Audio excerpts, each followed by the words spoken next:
Join us and fight the good fight. So Haze is set in the kind of not too distant future, so about kind of 40 years on from now. And in that future, a lot of military activity in the world is run by privatized armies. So it tells the story of a company called Mantle, who make a lot of technology. They make like household technology, industrial technology, but they also have an army which is used to kind of be involved in peacekeeping around the world. Kind of like they've taken the role of the UN and NATO in the future.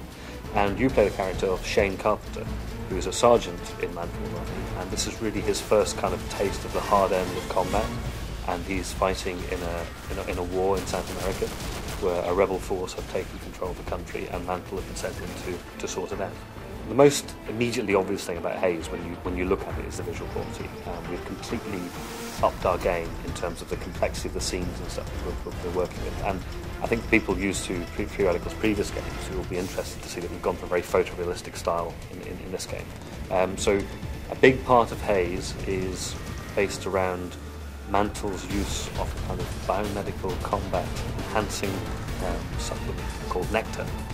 And Nectar now in the game is something which is under complete control of the player. So you take the Nectar, it gives you extra abilities, and the Nectar also is an important part of the backstory of Haze. So the whole intrigue about what Mantle is about and how it deals with the soldiers, this develops as you go through the game. We like the idea of weaving the story and the gameplay very closely together. It's not an afterthought. So the story of Haze takes place in a kind of continuous time frame narrative over 3 days. So Shane Carpenter goes into this war. He has initial impressions of it. You hit the ground running, you learn how to fight.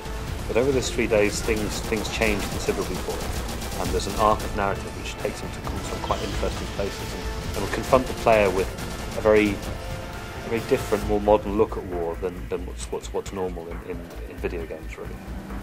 Haze has full 4-player co-op throughout the campaign story, and then for more traditional multiplayer stuff we'll be offering deathmatch, and also we're very excited about a number of assault-based kind of mini objective multiplayer maps.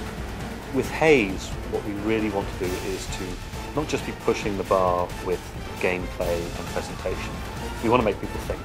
And for Haze, we're trying to examine more the feeling of the soldier in a war. You know, if you're fighting in a war, you need to somehow justify your actions. So in Haze, we cause the player to actually question that to some extent. Haze will be out the end of this year, so 2007.